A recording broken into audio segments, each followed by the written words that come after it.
सत्र 9 लेने वाले हैं, तो इसमें आप सभी का स्वागत है।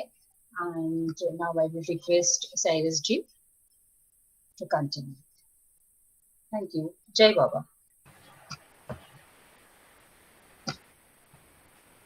Jai Baba to everyone. First of all, आप सबको थैंक यू कि मुझे आपके ग्रुप में बोलने का मौका दिया है। आज का एक शुभ दिन है कि 7 अक्टूबर 1954 में बाबा ने अपना अल्फाबेट बोर्ड त्याग किया।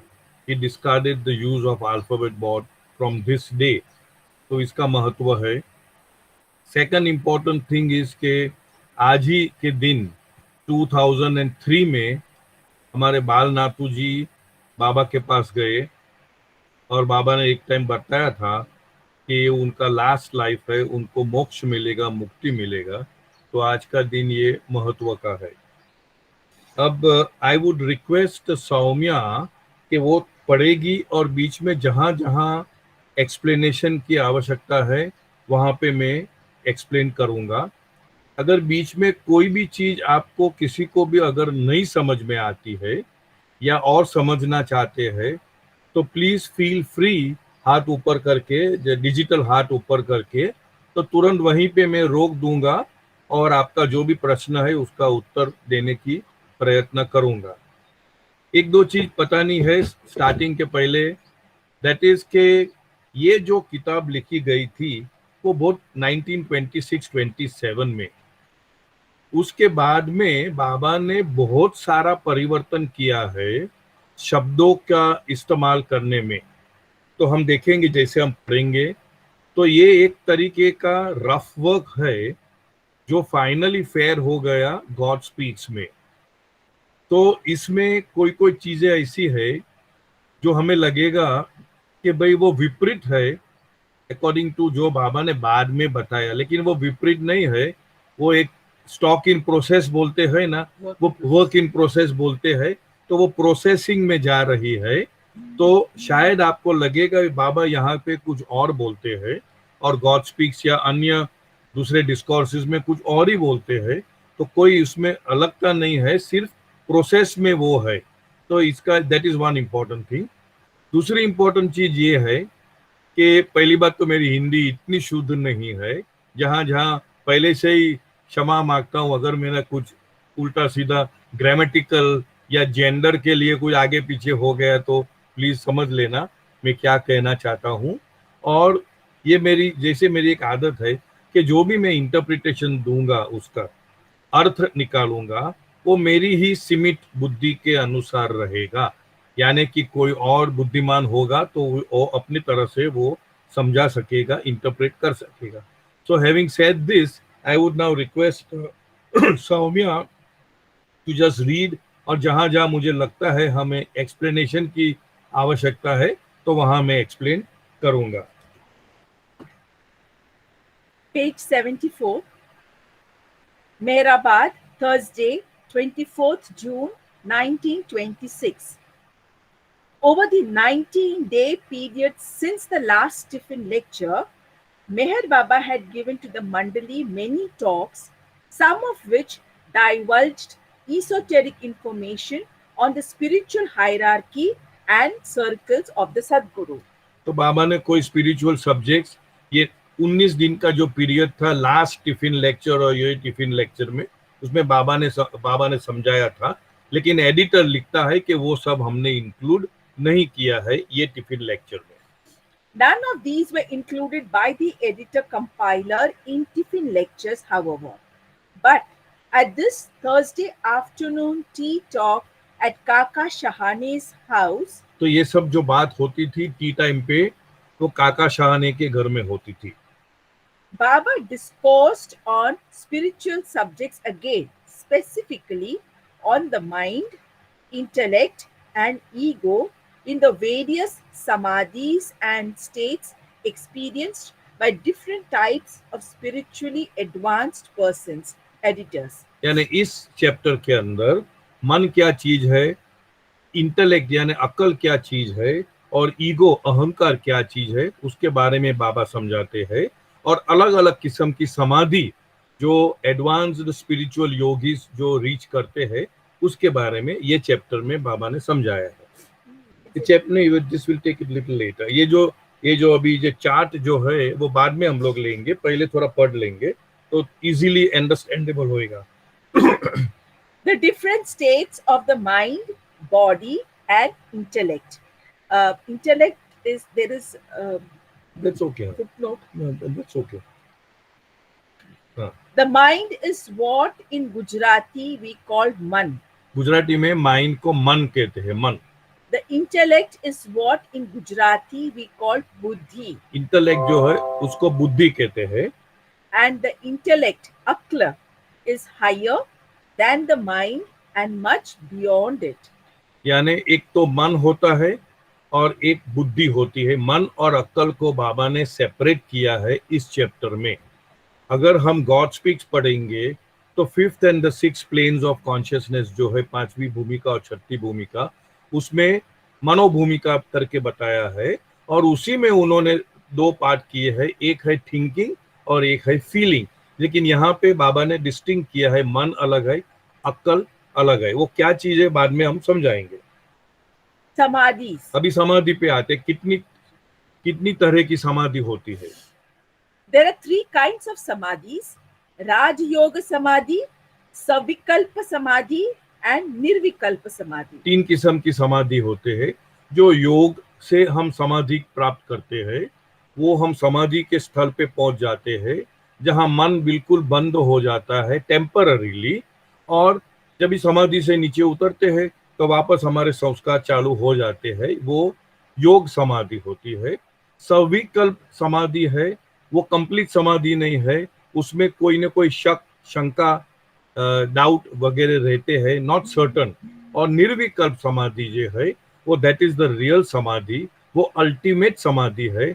निर्विकल्प समाधि is equal to God realisation. अहम ब्रह्मास्मि की स्थल पे हम पहुंच जाते हैं। ये 3 किस्म की समाधियां है।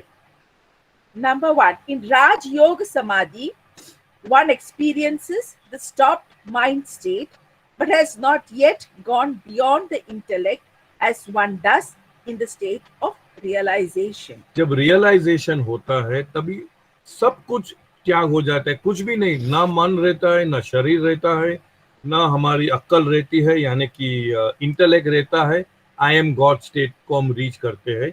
लेकिन ये जो समाधि है, योग समाधि है, राजयोग समाधि जो है, उसमें सिर्फ मन टेम्पररीली, इधर टेम्पररी वर्ड नहीं है, मैं कुछ ना कुछ ऐड करते रहूंगा, टेम्पररीली मन अबेयंस में यानी सुप्त अवस्था में हो जाता है। जब ये समाधि से हम नीचे उतरते हैं तब वापस जहां था वहीं पे रह जाते हैं। हमारे कर्म संस्कार हमको अटैक करते हैं और हम अपना लाइफ जीवन जीवित करते हैं, व्यतीत करते हैं। Number 2, Savikalpa Samadhi is the beginning, and 3, Nirvikalpa Samadhi, that is realization, is the end or goal. निर्विकल्प यानी विदाउट डाउट, निर्विकल्प समाधि को रीच करने का पहला जो स्टेज है, पहला पहलू है, उसको सविकल्प समाधि कहते हैं। जो you will see her. A vast distance divides these 2 states. To pass from one to the other, ordinary people like yourselves have to walk and walk without seeming to get anywhere. Chalyaj karo pantyano tyaj. And this goes on not for years only, but for ages together until you reach the end. While a Sadguru can bring you to the goal almost instantaneously. तो यहाँ बाबा क्या कहना चाहते हैं कि अपनी effort से, अपनी मेहनत से हम अगर समाधि को, निर्विकल्प समाधि को पहुंचना चाहते हैं तो हमारे गुजराती में ऐसे बोलते हैं, बावा कहाँ तो जाना था। इन अदर वर्ड्स, आप कितना भी प्रयत्न करो, अंत में आप जहाँ थे वहीं आप अपने आप को पाओगे। लेकिन अगर आपको एक गुरु मिल गया तो आपको वो झटके में सविकल्प से निर्विकल्प समाधि को पहुंचा सकते हैं। अभी ये you want to read this, can I know कि ये जो शॉर्ट नोट्स वगैरह जो आते हैं एडिटर्स नोट, वो आप लोग पढ़ते हैं क्या? Can anyone tell me that? Ketki? हाँ हाँ हाँ, ताई ओके, पढ़ती है। तो पढ़ लो। उसमें एक्चुअली क्या है, there should be no confusion, क्योंकि यहाँ पे कहीं से लेके इन्फिनिट इंटेलिजेंस है, गॉड स्पीक्स है, डिवाइन चार्ट है, वो 10 स्टेट्स ऑफ गॉड है, वो सब भेलपुरी करते हैं। शायद उसमें कंफ्यूजन हो जाएगा, लेकिन हम पढ़ लेते हैं, फॉर रिकॉर्ड सेक हम लोग पढ़ लेते हैं। पढ़िए। Aql. Aql is the Arabic derived word for intellect in the Islamic, Arabic, Persian, Urdu tradition. It could serve as an equivalent to the Sanskrit Indic word buddhi, which appears in the preceding line, whereas infinite intelligence uses intelligence as the term for God or self. In this Tiffin lecture, intellect, buddhi, akla, seems to designate one of the constituents of the limited false individuality. एक जगह है अकल और अक्ला और बुद्धि या intellect. Intellect, बुद्धि का काम क्या है? एनालाइज करना, जजमेंट देना, ये सही है, ये गलत है, वो अक्ल का काम है। Intelligence is quite different. Intelligence is equal to self, capital S, स्व या तो गॉड। सो यहाँ पे वो जो एडिटर है वो बोलता है कि अक्ल अलग चीज है, इंटेलेक्ट अलग चीज है, और इंटेलिजेंस अलग चीज है। इंटेलिजेंस, अगर इन्फिनिट इंटेलिजेंस में वर्ड यूज किया है, intelligence is equal to God realisation. लेकिन ये अक्ल जो है, it is one of the constituents of the false finite separative self. यानी अक्ल जो है, हम लोग अभी चार्ट करेंगे, next we will take to the chart. अक्ल जो है, अक्ल या बुद्धि या इंटेलेक्ट, वो एक इंग्रेडिएंट है हमारा अहंकार का, सेपरेट सेल्फ का, जो हम होल, जो कंप्लीट होल है, उससे हम अलग है, उसका एक वो इंग्रेडिएंट है जिसको हम बोलते हैं बुद्धि या इंटेलेक्ट या अकल। In Advaita Vedanta, buddhi is one of the four constituents along with manas or mind, ahankar, egoism, and chitta, mind stuff, that collectively make up the antakarana or inner organ. Samkhya admits only three of these, buddhi, manas, ahankar, as constituents of the inner organs, but shares the same general approach. In this Tiffin lecture, as in the divine theme, for citation, see note on page 78, Baba seems to be proceeding within the framework of this Indian philosophical psychological tradition. ये जो philosophical psychological tradition है उसके बारे में जिक्र किया है। I don't think we need to go, otherwise we can never complete, will be going, गली गुच्छी में घुस जाएंगे। हमको will try to keep to the main text जो बाबा ने डिक्टेट किया है और जो अन्य डिसाइपल्स या मंडलीजन ने नोट किया है। ये सब जो है वो एडिटोरियल नोट है, जिसने एडिट किया है वो लिख रहा है। अब राजयोग के लिए Baba discourses Raj Yoga in the context of Bhakti, Karma and Jnana, yogas in infinite intelligence. जैसे हमको मालूम है, एक भक्ति योग है, ज्ञान योग है, कर्म योग है, ये तीन पाथवेज है, तो बाबा उसको वो राज योग करके एक ही शब्द में बता रहे हैं। Savikalpa, ta plus vikalpa means literally without doubt or with suspicion, with doubt or with suspicion. Savikalpa Samadhi therefore refers to Samadhi that is susceptible to doubt or the intrusion of division, as contrasted with Nirvikalpa Samadhi, that is, जो हमने किया कि सविकल्प है, यानी उसमें शक है, शंका है, सस्पिशन है। निर्विकल्प में कुछ शंका नहीं, अहम ब्रह्मास्मि का अनुभूति होती है। without a trace of doubt, attainable only in the state of union with God. Okay. Go ahead. Literally.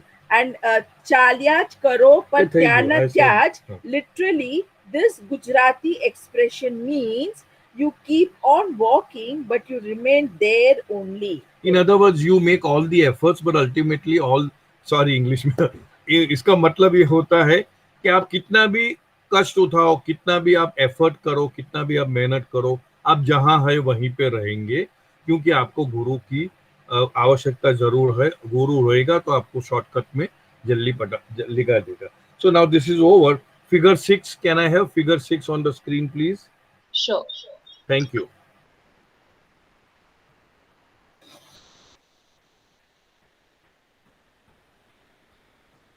यहाँ पे फिगर 6 के नीचे लिखा है कि एक्चुअल स्क्रिप्ट के अंदर, एक्चुअली डायरी के अंदर ये चार्ट नहीं है, लेकिन ये जो लिखा है उसको थोड़ा अच्छे से समझदारी के लिए वो लोग ने, एडिटर लोग ने यहाँ पे चार्ट बनाया है। बस दैट्स अबाउट ऑल। अभी ये चार्ट क्या कहता है वो हम लोग थोड़ा देख लेंगे। चार्ट थोड़ा बड़ा हो सकता है तो देखो, मेरे पास तो किताब है। अगर people can see well and good. See, Baba ने बताया है कि 3 भूमिकाएं होती है, 3 स्फीयर्स होता है, ग्रॉस, सटल, मेंटल, यानी स्थूल, सूक्ष्म और मना। यहाँ पे बाबा ने ये 3 ही बताया है, लेकिन यहाँ पे जो अलग अलग शीट बताते हैं वो मेंटल के आगे भी बाबा यहाँ पे बताते हैं। वो पहले देखते हैं ग्रॉस बॉडी, यानी स्थूल शरीर, जिसको हम अन्न अन्न अन्न देह भी बोलते हैं।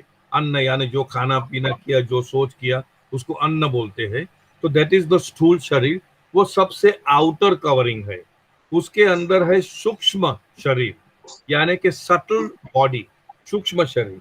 उसके अंदर है मन, यानी कि मेंटल बॉडी।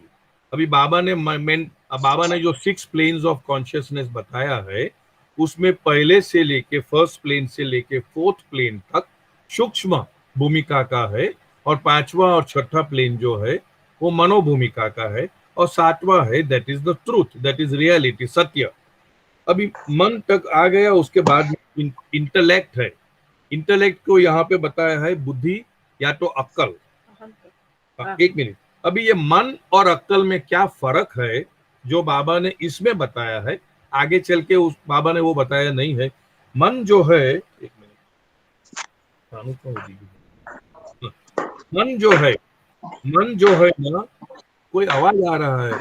शालिनी जी, आपका माइक थोड़ा बंद करेंगे? Okay, thank you. मन जो है वो एक, जो कर्म बोलते हैं वो भरा होता है, जिसकी वजह से हमें डर पैदा होता है, जिसकी वजह से हमें चिंता पैदा होती है, जिसकी वजह से हमारा अलग अलग किस्म का भावनाएं आती है, लाइक्स एंड डिसलाइक्स, पसंदगी नापसंदगी, वो सब मन के अंदर रहती है। ये मन हो गया। अभी इंटेलेक्ट, फिर बुद्धि क्या है, अकल क्या है? अकल ये है कि जो मन हमको पेश करता है उसको बुद्धि एनालाइज करता है, उसको इंटेलेक्चुअली वो थिंक करता है कि भाई ये सही है या ये गलत है, ये करना है या ये नहीं करना है। वो रीजनिंग करता है, वो जजमेंट देता है, और फिर उसके हिसाब से मनुष्य बिहेव करता है। अगर हम मन को मान के चलते हैं तो हम बंधन में फंसते जाते हैं। अगर हम इंटेलिजेंटली यानी इंटेलेक्ट को लेके चलते हैं तो शायद हम बंधन से मुक्ति प्राप्त करते हैं। तो यहाँ पे बाबा ने यहाँ चार्ट के अंदर मन और अक्ल का 2 सेपरेट फंक्शनिंग बताया है, मन और बुद्धि। उसके बाद में आता है ईगोइज्म। ईगोइज्म को अहंकार बोलते हैं। बहुत लोग का ऐसा सोच है कि अहंकार यानी आई, मैं बहुत बड़ा हूं, मैं ये हूं, मैं वो हूं, उसको अहंकार कहता है। नहीं, अहंकार यानी क्या है? हमारा अनुभव कि हम दूसरे से अलग है। Any experience of separateness from the whole, पूरा जो होल है, पूरा जो भवसागर है, पूरा जो ओशन है, पूरा जो महासागर है, उसमें हम सिर्फ एक बूंद है, और वो बूंद का हमें अनुभूति होती है क्योंकि उसके बगल में, उसके आसपास में बबल हो जाता है, बुड़बुड़ा हो जाता है, और वो बुड़बुड़ा है इग्नोरेंस का, अज्ञानता का। यानी अहंकार लास्ट तक रहता है। 6ठी भूमिका में जो पीर की स्थिति होती है, वो पीर भी अहंकार में है कि यहाँ ईश्वर है, सब जगह परमात्मा है, सब जगह परमात्मा है, लेकिन मैं परमात्मा से अलग हूं। जहां अलगता आ जाती है वहां अहंकार है। जहां एक हो गया वहां अहंकार छूट गया। सो अहंकार एकदम लास्ट में जाता है और ट्रुथ यानी सत्य, अहम ब्रह्मास्मि का अनुभूति अनुभव होता है। तो ये चार्ट है। अगर किसको कुछ भी चीज बीच में नहीं समझ में आती है, प्लीज हाथ ऊपर करके पूछ लेना, हम अभी आगे चलते हैं। ये चार्ट हो गया। हाँ, ये सब पढ़ने के लिए। The outermost manifestation of truth is our gross body, स्थूल शरीर. Just inside, next. ये सब मैं जो अभी समझा है ना, सबसे बाहर का पर जो है ट्रूथ का, सत्य का, वो है स्थूल, सूक्ष्म, मन, अक्ल, अहंकार, सत्य, ऐसा हो जाता है। I don't think inside, it is. they want to read. Okay, read it. Just inside, next to the gross body, is our subtle body, Sukshma Sharira. Just inside, next to the subtle body, is the mind, Mana. Just inside, next to the mind, is the intellect, Buddhi. Just inside, next to the intellect, is egoism, Ahankar. Just inside, next to egoism, is the truth, Satya. तो ये layer हमने समझा लिया। सत्य के लिए this layering of manifestations comprises the false self is illustrated in figure 6 on page 76. ये layering जो है वो सब फॉल्स है, सब भ्रम है, सब इल्यूजन है, except for the white colour का जो सत्य है, that is the only truth, everything else is भ्रम, असत्य, या तो आप इल्यूजन बोल सकते हो। Okay, go ahead. Now the word hal applied to ordinary persons refers to that state in which mind makes use of the gross body and experiences of this world through what we call ordinary wakeful consciousness, साधारण जागृत अवस्था। Normally हाल हम बोलते हैं ना, पूछते हैं ना, आपका हाल चाल कैसा है, बस वही हाल यानी आपका स्टेट, आप कैसे हो। अभी हाल यानी कुछ बाबा ने यहाँ नीचे एडिटर नोट बोलते हैं कि नॉर्मली जो हाल है वो इनर स्पिरिचुअल एक्सपीरियंस के लिए इस्तेमाल किया जाता है, लेकिन सरप्राइजिंगली बाबा ने ग्रॉस वर्ल्ड के लिए भी वो हाल का शब्द इस्तेमाल। That's what I was saying, मैं बता रहा था पहले शुरुआत में कि वो कोई शब्द है जो यहाँ यूज किया है वो बाबा ने बाद में निकाल दिया है और स्पेसिफिक जगह पे ही यूज किया है। तो यहाँ हाल यूज किया है ग्रॉस बॉडी के लिए। अगर हम सटल वर्ल्ड में है तो वो हाल अलग होता है, मेंटल वर्ल्ड में हो तो वो हाल अलग होता है। Okay, read it. ये ऊपर सत्य के लिए एस्टरिस्क सौम्या फील्स के we should read everything, so we are reading. मैं संक्षिप्त में आपको समझा लेता हूँ क्या चीज है। अगर उसमें भी आपको समझ में नहीं आता है या और गहराई में आप समझना चाहते हो तो बार बार मैं वही बोलता हूँ, प्लीज स्टॉप मी और मुझे बोलो कि भाई ये चीज मुझे समझ में नहीं आई, तो मैं समझा लूंगा। अभी सत्य के लिए फुटनोट है। Baba develops further along the same line of analysis in his lecture of 1st July 1926 on page 151 to 54. The relations with Advaita Vedanta are discussed in the footnote on page 151. वो तो अभी 151 की बात है। हाँ, और आज हम 77 पेज, सही बात, 78 पेज पे है।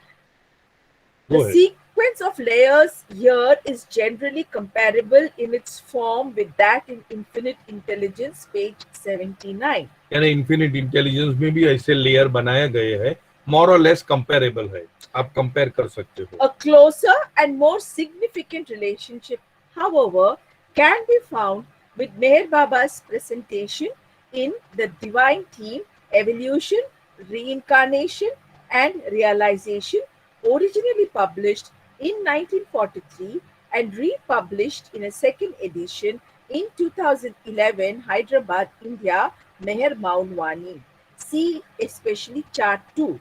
The text and charts of Divine Theme, redesigned and slightly re-edited, appear in the supplement to God Speaks. तो यहाँ पे रेफरेंस देता है कि और भी करीबी से आप कंपेयर कर पाते हो तो ये गॉड स्पीक्स का जो सेकंड एडिशन जो है, जो मेहर मोनवानी ने हैदराबाद से जो पब्लिश किया है, उसके साथ मिलता जुलता है।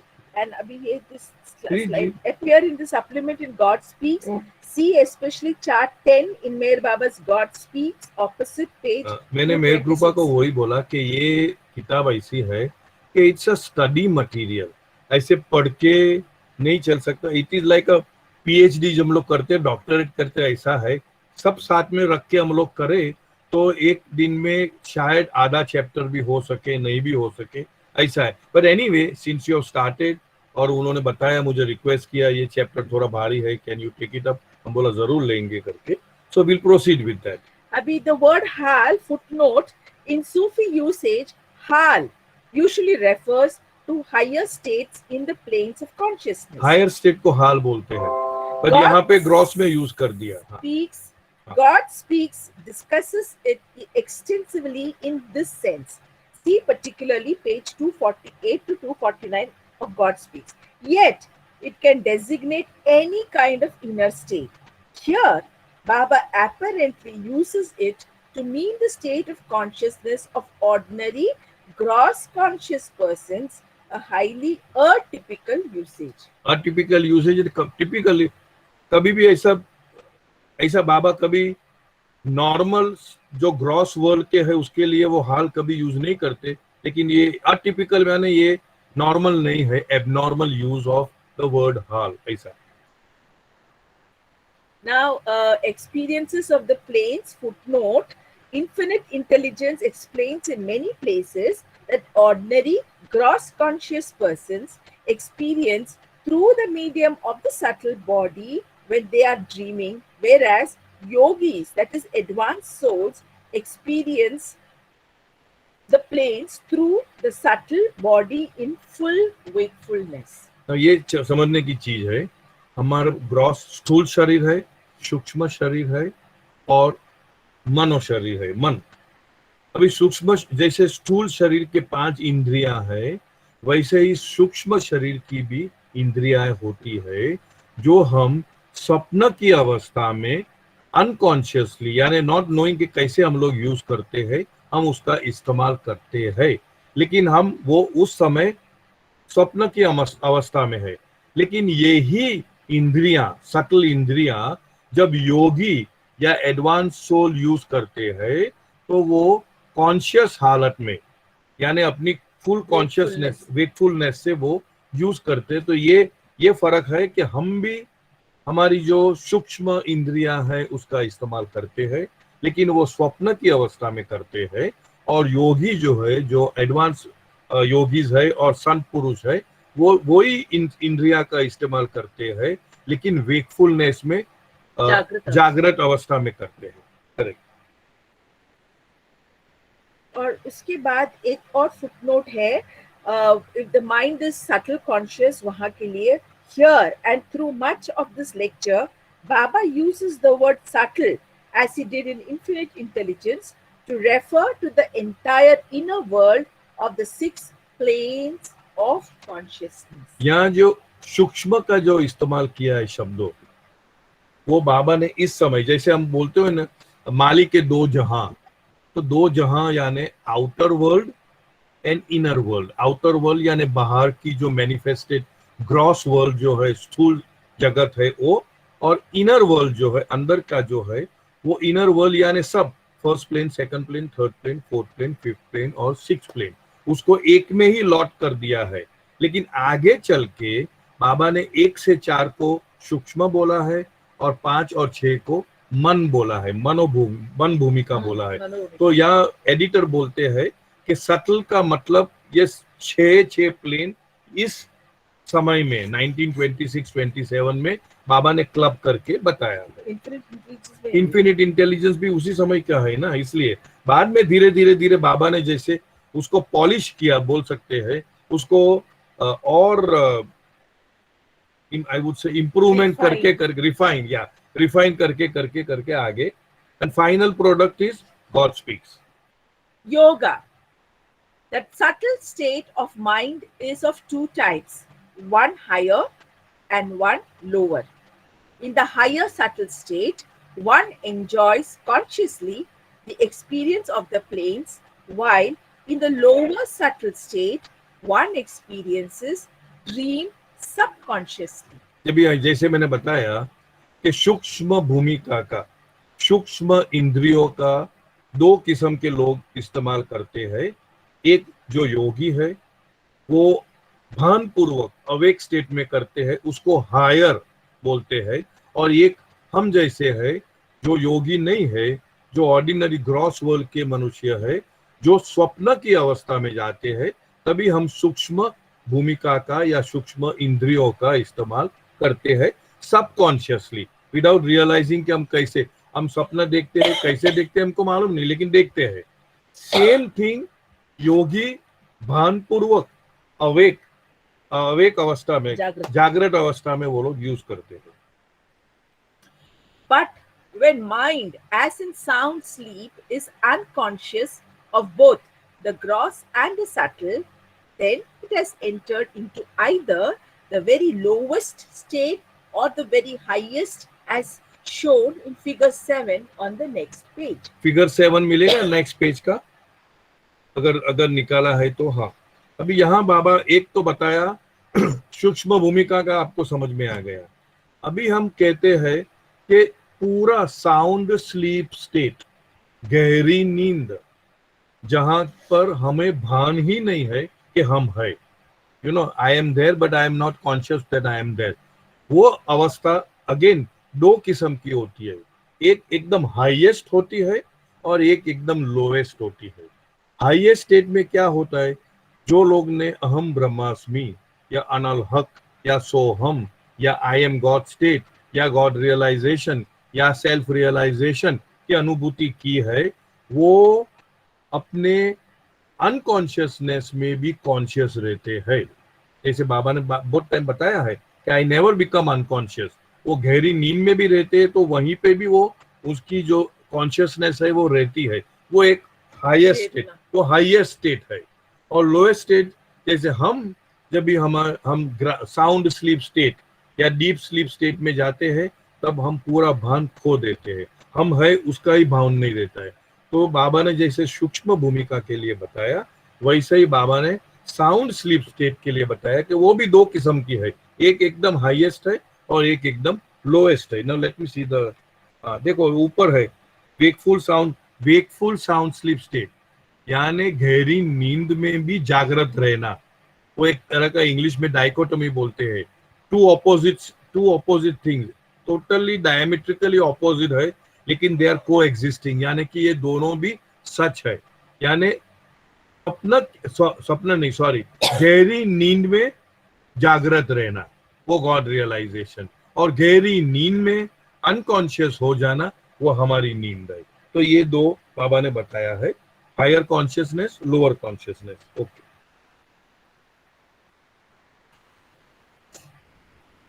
In Raj Yoga Samadhi, which belongs to the higher state, intellect and egoism persist, but the mind stops. When egoism comes down from this higher Samadhi state, it begins to work again, and immediately the mind follows suit and becomes active also. राजयोग में क्या होता है, highest in meditation, जो highest peak है उसको हम समाधि बोलते हैं। वो समाधि में क्या होता है, हमारा मन बिल्कुल ब्लैंक हो जाता है, मन निकल जाता है, लेकिन इंटेलेक्ट रहता है और अहंकार रहता है। यानी मैं सेपरेट हूँ, मैं सबके साथ एक नहीं हूँ, I am one with God, I am one with everybody, वो अनुभूति नहीं होती है। तो बाबा कहते हैं कि वो राजयोग में मन नहीं रहता है, लेकिन अकल यानी इंटेलेक्ट, बुद्धि और अहंकार रहता है। और जब अहंकार फिर से दोबारा नॉर्मल स्टेट में आता है, तो तुरंत मन उनके साथ ज्वाइन हो जाता है और संस्कार की गति वापस चालू हो जाती है। ये योग की राजयोग की समाधि है। Now, what is this Nirvikalpa Samadhi or Samadhi state of realization to which only saints or heroes, sants or virlas can attain? But before one wins to that state, intellect and egoism have to be drowned in truth and their places taken by jnana, knowledge. Mind and subtle body remain, but egoism is gone forever. For when intellect and egoism have been annihilated, then alone can Nirvikalpa Samadhi come. But that state cannot be attained without the grace of a Guru. अब बाबा कहते हैं निर्विकल्प समाधि क्या चीज होती है? निर्विकल्प, अनडाउटेडली, विदाउट एनी डाउट, बिना कोई शक, मैं परमात्मा हूं, वो अनुभूति होती है। यानी निर्विकल्प समाधि सबसे हाईएस्ट स्टेट है। और वो कब होती है? कि जब हमारा अहंकार और हमारी बुद्धि पूरी नष्ट हो जाती है। Baba later on uses the word new life में एनिहिलेशन ऑफ द माइंड, मनोनाश, पूरा नाश हो जाता है, पूरा ड्राउन मीन्स खत्म हो जाता है, पूरा खत्म हो जाता है, तब ये अनुभूति होती है। और ये अनुभूति जो है आई एम गॉड स्टेट की या गॉड रियलाइजेशन की, वो शरीर में होते हुए ही होती है, हमारी मृत्यु के बाद नहीं होती। मृत्यु के बाद हमको मुक्ति मिल सकती है, जिसको नजत मुक्ति बोलते हैं, वो मिल सकती है, मोक्ष मिल सकता है। लेकिन आत्म साक्षात्कार, अहम ब्रह्मास्मि स्टेट, गॉड रियलाइजेशन, निर्विकल्प समाधि नहीं मिलती है। तो बाबा कहते हैं निर्विकल्प समाधि सिर्फ हीरोज के लिए, यानी संत लिए, जिसको बाबा लेटर ऑन मर्द खुदा बोलते हैं। मर्द खुदा यानी कि जिसको इतना ये दम होना चाहिए उसके अंदर खुदा की प्राप्ति के लिए, उसी को मिलती है। और वो भी गुरु के सिवाय नहीं मिल सकती है, गुरु होता है तो ही मिलती है। बाबा ये निर्विकल्प समाधि और नॉर्मल जो राजयोग समाधि को कैसे वो डिफरेंशिएशन करता है। मजजूब नहीं, निर्विकल्प समाधि के लिए there is an asterisk footnote. Baba seems to be characterizing the states of the yogi in Raj Yoga Samadhi and the Majzub in Nirvikalpa Samadhi as opposites to each other. In Raj Yoga Samadhi, intellect and egoism abide while mind is temporarily annihilated or kept in abeyance. In Nirvikalpa Samadhi, by contrast, intellect and egoism have been permanently annihilated while mind abides. Okay. Nowhere else, to the editor's knowledge, has Baba drawn this distinction or described these two samadhis in this way. यहाँ पे बाबा, पहली बात तो हमें समझना है कि बाबा ने यहाँ पे सिर्फ मजूब का जिक्र किया है और बाद में कुतुब का, यानी सदगुरु का, यानी परफेक्ट मास्टर का किया है। आगे चलते चलते बाबा ने ये गॉड रियलाइज स्टेट में एक और इंसर्ट किया है, वो है सलीक। तो यहाँ पे नहीं है वो, मैं वही बार बार बोलना चाहता हूँ कि ये बाबा ने फिर बाद में पॉलिश किया है। तो यहाँ पे मजूब यानी क्या, कि जिसका आत्म साक्षात्कार हो गया, जिसकी बुद्धि और अहंकार पूरा भ्रष्ट हो गया, नाश हो गया, बिल्कुल नहीं है, लेकिन उनका मन है और शरीर है। आप समझे, मन है और शरीर है, जिसको बाबा कहीं और योगा संस्कार वगैरह बोलते हैं। यानी शरीर तो उनका है ही, शरीर निकल गया तो फिर वो एकदम वो जो गॉड स्पीक्स में जो बताते हैं स्टेट 2B, उसमें जाके बैठ जाता है। तो यहाँ ये सेपरेशन बाबा ने क्या किया है कि राजयोग का समाधि में मन है, सॉरी, मन निकल गया है, मन नहीं है, और अकल है और ईगोइज्म है। मेरे यहाँ पे अकल यानी बुद्धि और ईगोइज्म, अहंकार नहीं है, और मन है और शरीर है। लेकिन ये अभी मैं I am going a little extra, थोड़ा बता रहा हूं। मजूब क्या चीज होती है?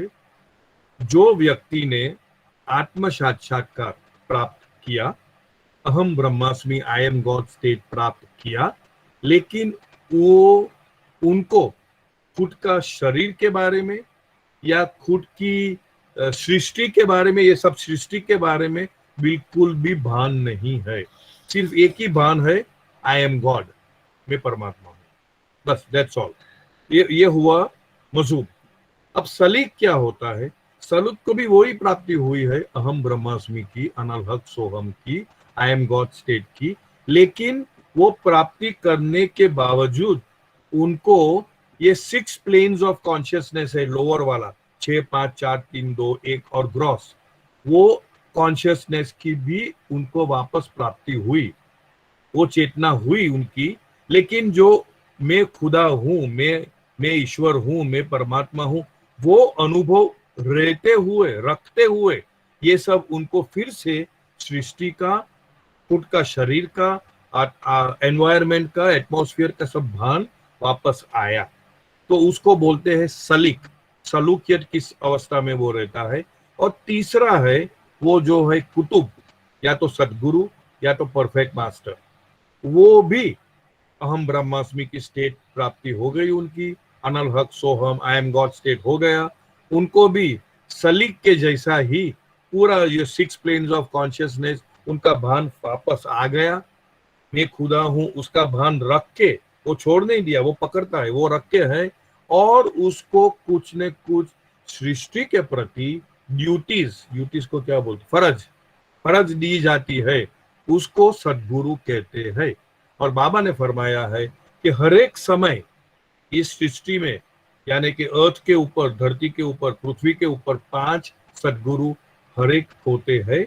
और पूरे मिला के मजूब, सलीक और परफेक्ट मास्टर, सद्गुरु को टोटल मिला के 56, 50 और 6, 56 बोलते हैं कि जो भी है, गॉड रियलाइज सोल्स हमेशा रहते हैं।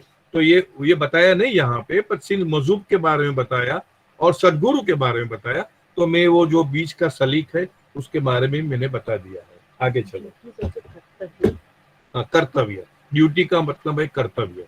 उनको कर्तव्य दिया जाता है पूरी सृष्टि को संभालने का और चलाने का, वो है The Majzub. Now look at the curious fun connected with this state of Nirvikalpa Samadhi. Take the case of the Majzub. As he is indeed Majzub, that is, realized, his intellect and egoism, Buddhi and Ahankar, as explained above, are gone. उनको अहंकार है ही नहीं, क्योंकि वो तो सबको, सब में अपने आप को ही देखता है, एक ही है, सब एक ही है। Drowned in the truth. Still, his mind and subtle body remain, and although in another sense he is quit of these, which is to say unconscious of them, impressions, उनको भान नहीं है कि मेरा शरीर है करके, ऐसा unconscious of it, impressions do automatically fall on his mind. These are impressions of the planes. They are few, but the Majzub is quite unaware of them. For when the givers of knowledge, the powers and elements of intellect and egoism have disappeared from the scene, how can knowledge come into being?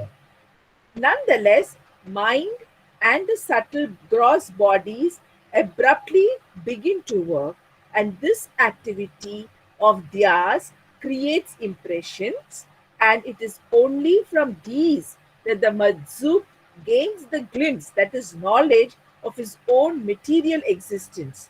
But these impressions disappear as quickly as they are formed, and the moment they are gone, he is once again unconscious in Majzubiyat, quite absorbed in the ecstasy of his eternal bliss. That is why Majzubs appear to be insane, Unmad Ganda, to worldly eyes. For what is the state of a carriage whose horses run ahead and here and about without the guidance of a driver? In this analogy, the carriage refers to the Majzub himself, while the horses represent the gross and subtle impressions of the mind, and the driver is the intellect and egoism. Okay. एक चीज है मैं बोलने को भूल गया कि जो आत्म साक्षात्कार जिसको होता है, उसका सीमित मन जो है, लिमिटेड माइंड जो है, वो भ्रष्ट हो जाता है और उनको अनुभूति होती है इन्फिनिट नॉलेज, इन्फिनिट पावर और इन्फिनिट ब्लिस।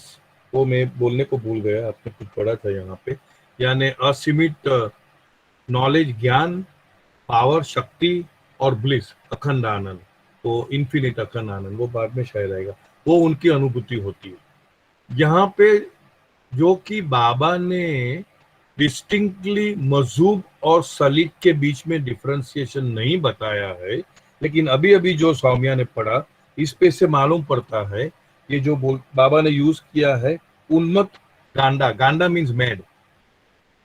कभी कभी मजूब को भान अपने शरीर का और ये दुनियादारी का आता है और कभी कभी वो चला जाता है। इस स्थिति को बाबा ने आगे चल के लेटर ऑन मजूब सलीक करके कहा है। मजूब सलीक यानी जो अधिकतर मजूबियत में रहता है, भान नहीं रहता है, कभी कभी भान आ जाता है और फिर से वो मजूबियत में चला जाता है, उसको मजूब सलीक बोलते हैं।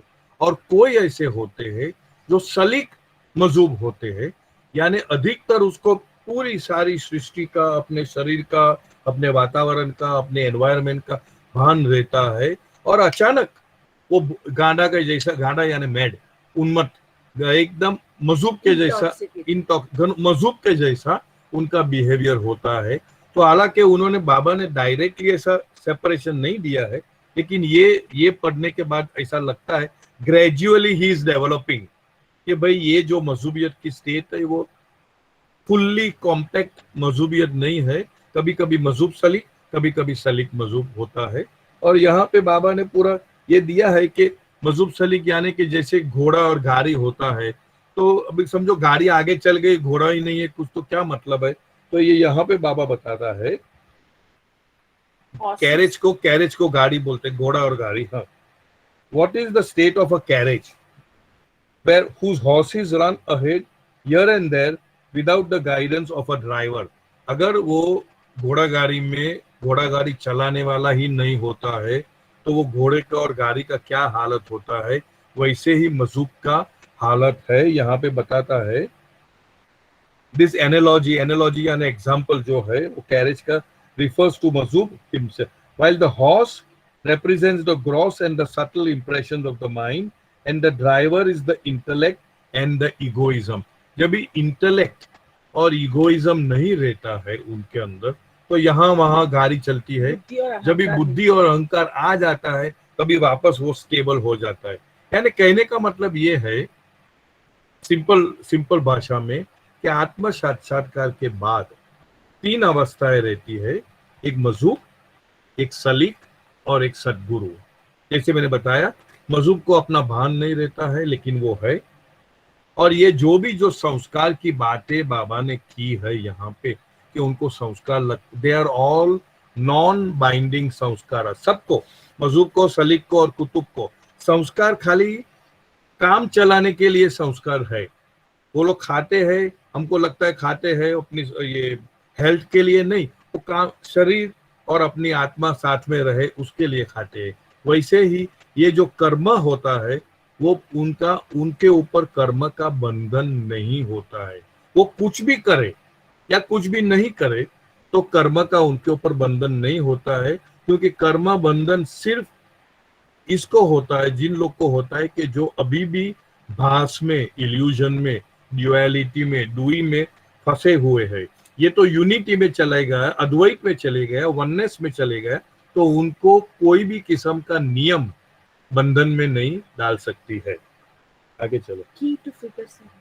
फिगर 7 हो गया कि नहीं? कोई पांच हो। Okay, read. Key to figure 7. As this Tiffin lecture explains, Raja Yoga Samadhi and the ordinary human dream state are significantly related. In both, human consciousness experiences the subtle, but in Raja Yoga Samadhi, the yogi does so in full consciousness, whereas in the ordinary dream state, a person does so subconsciously. वो तो हमने कर दिया है, repetition है कि subtle यानी सूक्ष्म भूमिका की जो इंद्रियाएं है उसका इस्तेमाल जो योगी है, राजयोगी बोलो कोई भी, योग जो योग करता है, योगी है, वो पूरी वेकफुलनेस में, वेकफुलनेस बहुत जागृत अवस्था में करता है, वो जागृत अवस्था में करता है। और हम जो है वो इसी इंद्रिया का स्वप्न की अवस्था में उसका इस्तेमाल कर रहा है, बस that's all. These two states comprise the upper and lower halves of the central वो हमने कर दिया, circle. Upper is the Yogi Higher. And lower is the हम लोग। हाँ, Lower states. Correct. Style higher consciousness and lower consciousness. Subtle experience of both types occupies a place between pure unconsciousness of sound sleep, the arc on the bottom, and the wakeful sound sleep of Nirvikalpa Samadhi, the arc on the top. ये जो अभी हम लोग chart देख रहे हैं उसमें सूक्ष्म भूमिका में भी बताया है और गहरी नींद का भी बताया है। वही चार्ट के अंदर गहरी नींद भी दो किस्म की होती है। एक जो होती है वो गहरी नींद में भी जागृत रहता है, वो आत्म साक्षात्कार उसको हो गया। गहरी नींद में वो जागृत रहता है, वो जागृत अवस्था है, वेकफुल साउंड स्लीप स्टेट। और जो एक हमारी जो है वो हाईएस्ट है और हमारी लोएस्ट है, वो चार्ट में बताया गया है, नीचे में भी लगाया है। Sound sleep of Yogi and ordinary human being, यानी योगी भी हमारे तरह जब भी गहरी नींद में जाते हैं तो अपना जो आई है, स्व है, वो भूल जाते हैं, पूरा भूल जाते हैं। और यही स्थिति है, बाबा ने बताया है कि यही स्थिति है कि हम पर ब्रह्म की हालत में, यानी कि the beyond state of God में, यानी कि वरा उल वरा स्टेट ऑफ गॉड में, गहेब उल गहेब स्टेट ऑफ गॉड में एकता, यानी हम ये जब भी गहरी नींद में जाते हैं तब हम परमात्मा के साथ एक मेव हो जाते हैं। लेकिन हम एक मेव है, उसका भान हमको नहीं है। अगर उसका भान होता तो हमको आत्म साक्षात्कार कहते हैं। आई होप समझ में आ गया। अब इधर नींद वही है, योगी की भी वही है, हमारी भी वही है। और जो आत्म साक्षात्कार, फर्क इतना है कि वो आत्म साक्षात्कार जिसने प्राप्त किया वो गहरी नींद में भी वो अवेक स्टेट में रहता है, जागृत अवस्था में रहता है। और हम जब भी साउंड स्लीप स्टेट में जाते हैं, गहरी नींद में जाते हैं, तब हम हमारा कॉन्शियसनेस खो लेते हैं। बस फर्क इतना ही है। यहाँ पे नीचे छोटा सा एक टाइप है, ओके, इसमें लिखा है, पढ़ लो। 24/6/26 लिखा है, टाइप किया है डायग्राम के साथ। The subtle state of the mind is of two kinds, one higher and the other lower. In the higher state, वही का वही है, हायर स्टेट यानी योगी है, लोअर स्टेट बोलो। in the higher state is consciousness of the experience of the planes, etc. While in the lower, that is the dream state, there is unconsciousness. But if the dream is in the awake state, conscious, it is the higher state when it gets the experiences of the planes, etc. But when the mind is quiet, unconscious, either of the gross or of the subtle, as in sound sleep, it is either in the lowest state or in the highest. Same thing समझा रहे हैं, repeat होती है। एक है सूक्ष्म भूमिका में हम जागृत अवस्था में सूक्ष्म भूमिका का अनुभव लेते हैं, तो ये हो गया योगी। और हम स्वप्न की अवस्था में सूक्ष्म भूमिका का एक्सपीरियंस लेता है, तो वो है स्वप्न, ड्रीम स्टेट।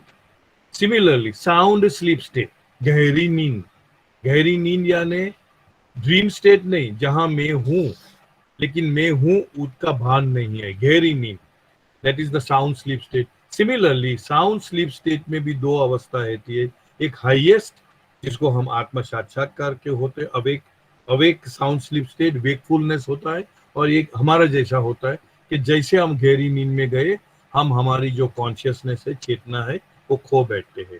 हम तो है, हम रहते हैं, लेकिन हम है उसका भान नहीं है, that is the sound sleep state of the lowest, और हम है जिसका भान sound sleep में हम भान रहता है, उस that is the highest. The Sadguru. Now take the case of a Sadguru.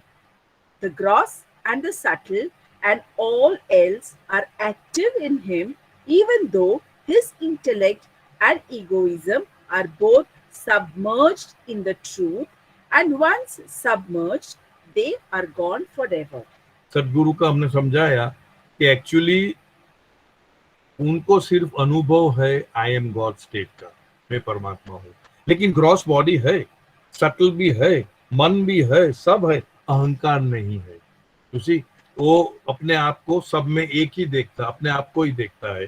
सो यहाँ पे बाबा कह रहे हैं कि सदगुरु की अवस्था ये है कि ग्रॉस बॉडी है, मेंटल बॉडी है, सटल बॉडी है, लेकिन उनको वो चीज का भान नहीं रहता है। भान काय का है? I am God.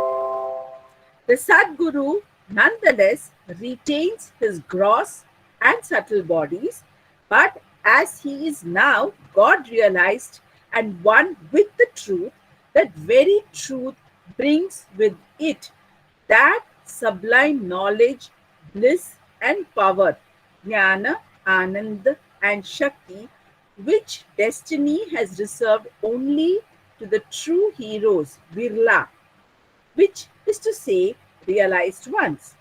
Bringing with him these greatest and highest powers, the Sadguru is altogether free from egoism, ahankar, since it is forever gone and destroyed. So, instead of employing egoism, the Sadguru works his mind with these three, the knowledge, bliss and power that he has acquired, while we people of the world judge him by a contrary standard and say that he like us works with his mind alone. जैसे हम लोग हमारे मन का इस्तेमाल करके कार्य करते हैं, सदगुरु मन का इस्तेमाल करते ही नहीं, क्योंकि उनका मन है ही नहीं, उनका अहंकार है ही नहीं। वो तो उनके पास अभी क्या प्राप्ति हुई, infinite knowledge, power and bliss, उसका इस्तेमाल करके वो दुनिया का कारोबार, पूरी सृष्टि का कारोबार चला रहे हैं। लेकिन हमारी बुद्धि इतनी सीमित है, हमारी नजर इतनी सीमित है, तो हम समझते हैं कि ये भी एक ऑर्डिनरी आदमी है, बट वो अपना मन का इस्तेमाल नहीं करता है, क्योंकि मन पूरा ही फर्स्ट हो गया है। और बाबा कहते हैं कि ये बहुत ही फ्यू हीरोज जिसको बोलते हैं, बिरला, तो जो भी एकदम बहुत ही फ्यू बिरला जो है, उसको ये उसकी प्राप्ति होती है। उनका शरीर रहता है, उनका सब रहता है, बट उनका भान जो है, कॉन्शियसनेस है, वो सिर्फ मैं खुदा हूँ, उसके अंदर रहता है। Now, this power spoken of refers to the indefinite and indeterminate limitless power or अनंत शक्ति। ये पावर की जो बात करते हैं यहाँ पे, वो अनंत शक्ति है। हमारी सीमित बुद्धि में वो जा भी नहीं सकता है कि अनंत शक्ति क्या चीज होती है। कुछ भी कर सकता है, कुछ भी, यानी बिल्कुल कुछ भी कर सकता है, इतनी पावर्स है। ज्ञान, this jnana is the perfect knowledge, purna jnana of truth, and this bliss is the true ananda, bliss, eternal and everlasting. यानी कि ज्ञान, शक्ति और आनंद की वो अनुभूति करते हैं, और वो इन्फिनिट है, जिसको हमारे समझ में नहीं आता है, क्योंकि हम पूरा एनालिसिस हमारे मन से करते हैं, और मन सीमित है, तो सीमित बुद्धि से हम इन्फिनिट जो है, जो असीमित है, उसको कैसे हम ग्रहण करें। तो ये सब बाबा, बस वही कहना बाबा का है कि इट इज बियॉन्ड अंडरस्टैंडिंग, कि वो क्या ज्ञान क्या होता है, वो ज्ञान क्या है, वो नॉलेज क्या है, वो पावर क्या है, और वो अखंड आनंद क्या चीज है। वो इन्फिनिट है और इटर्नल है। इटर्नल है यानी सदा के लिए है, उसमें ब्रेक नहीं आता है, उसमें बाधा नहीं आती है, वो कंटिन्यूअस पेरिनियल है। It is only owing to the operation of these, the knowledge, bliss and power, that a Sadguru contracts on his own body and mind the physical and mental afflictions as well as the sanskaras of others. क्योंकि उनके पास सीमित बुद्धि, सीमित power है, तो वो अपने ऊपर बहुत सारे संस्कार और असीमित, सॉरी सीमित नो असीमित, हाँ सॉरी, असीमित उनके पास असीमित पावर है, नॉलेज है, ब्लिस है, तो वो अपने ऊपर दूसरे का संस्कार और दूसरे का सफरिंग, दुख अपने ऊपर वो ले सकता है और उनको कोई असर नहीं होता है, क्योंकि वो असीमित इन्फिनिट पावर, ब्लिस और नॉलेज का वो उसको अनुभव है। At the back of your human mind is intellect. At the back of a Sadguru's mind are infinite knowledge, bliss, and power. एक नॉर्मल माइंड जो होता है इन्फिनिट अपना जैसा, उसके उसके पीछे क्या है? इंटेलेक्ट है, हमने देखा, बुद्धि है, अकल है। लेकिन सद्गुरु के पीछे क्या है? इन्फिनिट नॉलेज, पावर और ब्लिस है। Mind and body, you and the Sadguru both have. But in your case, that is, in the case of ordinary human beings, as well as in the case of yogis, even when immersed in yoga samadhi, intellect and egoism remain present, as they are not for a Sadguru in whom they are dead and destroyed. सद्गुरु में अहंकार नहीं है, नहीं रहा ही नहीं, और intellect नहीं है, बुद्धि नहीं है, बुद्धि का इस्तेमाल करना जरूरी नहीं है, क्योंकि इन्फिनिट नॉलेज, पावर, ब्लिस है। लेकिन बाबा कहते हैं कि हम और योगी एक तरफ है जिसका शरीर है, बुद्धि है, सब है, ईगो है, और एक तरफ सद्गुरु है। फर्क इतना है कि हम कितना भी ऊंची अवस्था में जाए, समाधि में जाए, योग समाधि में जाए, या विकल्प समाधि में भी चले जाए, नहीं निर्विकल्प नहीं, विकल्प कविकल्प समाधि में, सविकल्प समाधि में चले जाए, फिर भी हमारा इंटेलेक्ट और अहंकार, इंटेलेक्ट, बुद्धि और अहंकार हमारे साथ है, और सद्गुरु के पास वो नहीं है। वो it's a ocean of difference, जो डिफरेंस है वो इतना के बीच में। That is why saints and Sadgurus in their lectures, Upadesh, regularly impress this upon your minds. Kill your egoism, destroy it. अहंकार को तोड़ो, अहंकार को मारो। खुदी मारो, खुदी मिटाओ. खुदी मीन्स अहंकार, खुदी आई, लिमिटेड, फॉल्स, सेपरेटिव, फाइनाइट, आई, सेपरेट, मैं अलग हूँ, तो दैट इज खुदी। खुदी मारो, खुदी मिटाओ. खुदी मारेंगे तब खुदा मिलेगा, ऐसा। खुदी मिटाओ. समझ गया मैं। This means take out, extract, remove that ahankar, that false self from yourself. Okay. Khudi is derived from the Persian, means egoism. Maro means beat, flog, kill. Mitao means annihilate, destroy. This phrase is in Gujarati. समझने लायक है। खुदी को मारो means अहंकार को मारो, अहंकार को मारो यानी मैं सेपरेट हूँ, पूरी सृष्टि से अलग हूँ, उसको हमको निकालना है। लेकिन इतना इजी नहीं है, वो सद्गुरु के हेल्प की वजह, विदाउट द हेल्प, और हमारा तो अवतार है, he is the eternal living Sadguru, हमें किसी और सद्गुरु के पास भाग दौड़ करने की जरूरत नहीं है। एक टाइम बाबा के हाथ में हम गए तो बाबा ही हमारा तब लास्ट तक हमको संभालेंगे। What is hope? मन मरे, माया मरे, मर जान शरीर, आशा तृष्णा न मरे, कह गए दास कबीर. Mind dies, मन मर जाता है, माया dies, माया मर जाता है, even body dies, शरीर भी मर जाता है, but hope and thirst do not die.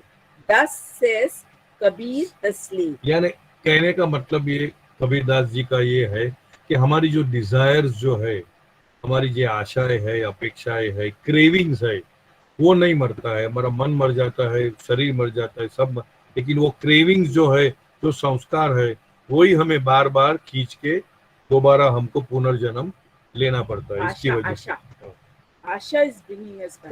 Correct, Asha is hope. Hope, asha means egoism, ahankar. And the cause of this egoism is our sanskaras. For without sanskaras, there can be no egoism, no ahankar. Egoism automatically disappears when the sanskaras are wiped out. संस्कार हम कहते हैं are the building blocks. जैसे कि एक building खड़ी करनी है, इमारत खड़ी करनी है, तो उसके लिए हमें ईंट चाहिए, सीमेंट चाहिए, खड़ी चाहिए, पानी चाहिए, जो भी है वो चाहिए, तभी इमारत खड़ी होती है। वैसे ही हमारी ये जो इमारत है, स्थूल शरीर जो है, उसके जो बिल्डिंग ब्लॉक जो हम बोलते हैं वो है संस्कार। जब तक संस्कार है तब तक हमको ये पुनर्जन्म होते रहेगा। जब संस्कार खत्म हो गया, जिस पल खत्म हो गया, वहां हमारा अहंकार खत्म हो गया, हमको दोबारा जन्म लेने की जरूरत आवश्यकता नहीं है। For this reason, it is said that until egoism has been completely destroyed, all yoga, tapa, and japa are useless. जब तक अहंकार को हम मिटाएंगे नहीं, तब तक जितना भी हम करो, जप तप करो, उसका कोई मतलब नहीं, उसका कोई है, यूजलेस है। For as long as egoism and intellect persist, one cannot proceed further on the path of self realization. जब तक अहंकार है, जब तक बुद्धि है, तब तक हम जो जो सेल्फ रियलाइजेशन या आत्म साक्षात्कार का जो पाथ है, राह है, उसके ऊपर हम नहीं चल सकते हैं। Egoism and intellect must be completely destroyed. उनको पूरा नाश करना है। जैसे बाबा कहते हैं ना, मनोनाश। Yeah, but egoism then no. What? With egoism, ahankar. I told egoism is अहंकार।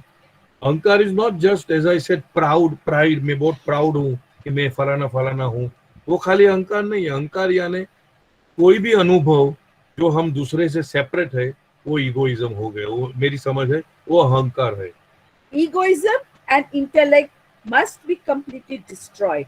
If this is not accomplished, years of meditation, concentration, vrata, tapa, japa, or the like are of absolutely no avail. Same thing Baba is saying, जब तक हमारा अहंकार मिटता नहीं है, तब तक आप कुछ भी करो, मेडिटेशन करो, कंसंट्रेशन करो, अलग अलग तरह का व्रत पालो, जप नाम जप करो, ये करो, कुछ भी करो, इट हैज कोई अर्थ ही नहीं है, कोई मतलब नहीं। व्रत का फुटनोट है, व्रत मीन्स ओथ, रिलीजियस ऑब्जर्वेंस। हम लोग सब व्रत पालते हैं, इस दिन ये नहीं करने का, वो नहीं खाने का, वो करने का, ये करने का, जो भी वो जप तप करते हैं, ऑस्टेरिटीज करते हैं, religious observance. Religious observance. Many great yogis, poor fellows, with years of tapa japa to their credit, in the push and pull of the plains, have been lying about midway in the path. Midway यानी बेचारे लटक रहे हैं। कितने भी yogis है जो अपने बल पे ये आध्यात्मिक पाथ पे चले हैं, तो वो कितना भी वो लोग ने कष्ट उठाया, कितना जप तप किया, कितना व्रत पाला, कितनी ऑस्टेरिटीज फॉलो, ऑस्टेरिटीज को क्या बोलते, फॉलो किया, यानी बहुत मुसीबत, बहुत कष्ट उठाया, फिर भी वो बीच में लटक गए हैं। वो कहीं यहाँ के नहीं, वहां के नहीं, ऐसे हो जाते हैं, क्योंकि उनके पास गुरु नहीं है। जब तक गुरु नहीं है, तब तक ये पाथ इतना ट्रिकी है, इतना स्लिपरी है कि बहुत खतरनाक है। इसलिए बाबा ने कभी भी ये योग का पाथ को रेकमेंड किया ही नहीं है किसी को भी। सिर्फ बाबा ने प्रेम का रास्ता बताया है। नाम बाबा का नाम स्मरण करो, बाबा को अपना साथी बनाओ, जो कुछ भी करो बाबा को अपने साथ लेके चलो, हरदम बाबा को याद करो, ये सबसे इजीएस्ट पाथ है। Vivekananda has therefore said, there are very few in each yuga who attain to jnana state, avastha.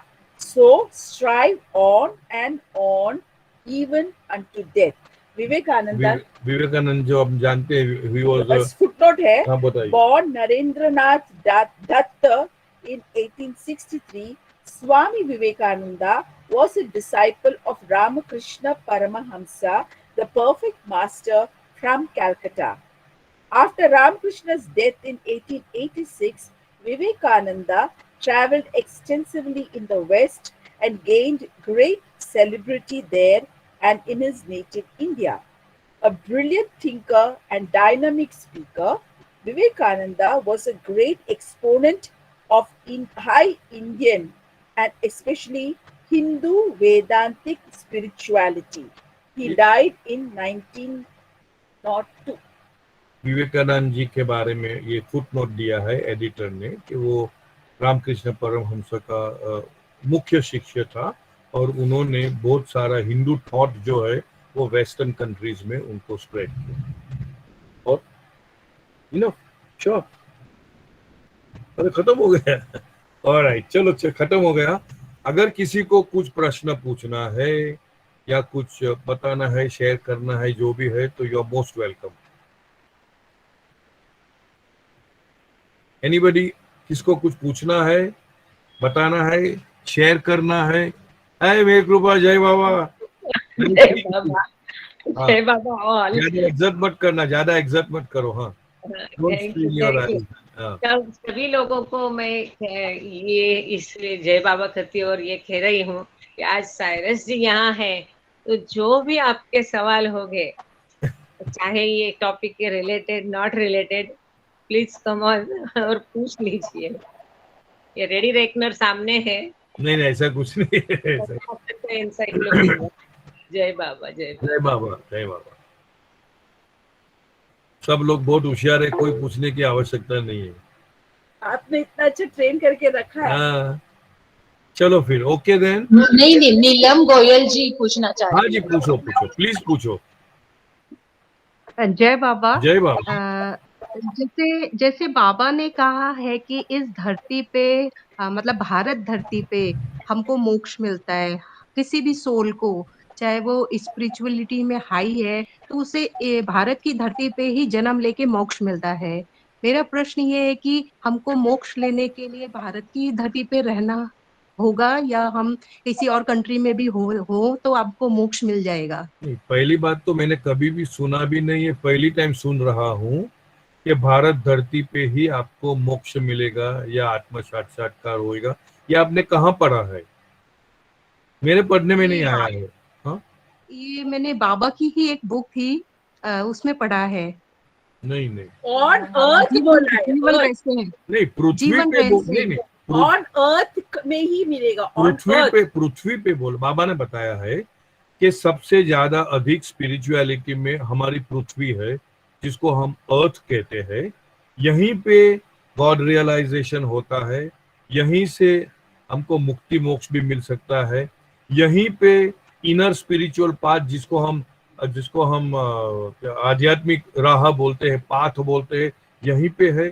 और यहीं पे सद्गुरु बनते हैं, इतना बताया है। लेकिन धरती के लिए, पृथ्वी के लिए, अर्थ के लिए, और ना के भारत के लिए नहीं, पर एशिया इज मतलब वो जो भी होने दो। इनका सवाल आपका है कि भारत, वो मैंने पढ़ा नहीं है।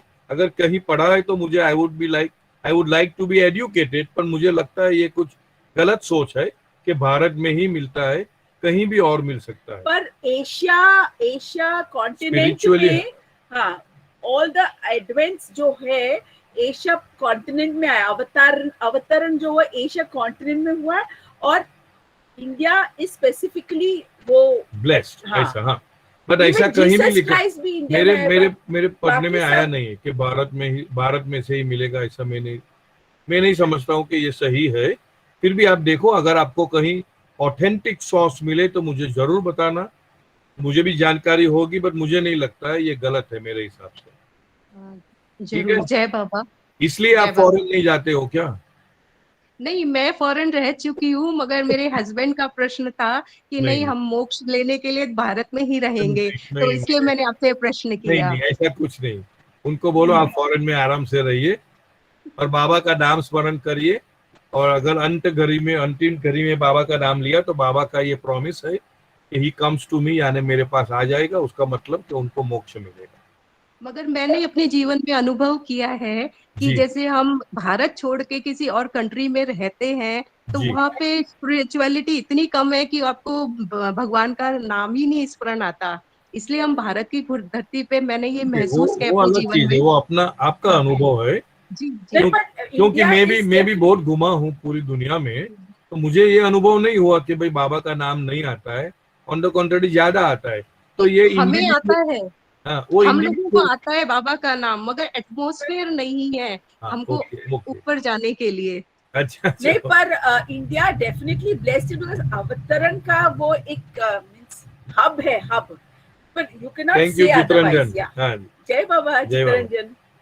अच्छा, बोलिए, और किसको कुछ पूछना है? जय मेर बाबा। बाबा चित्रंजन। हाँ जी, जय बाबा।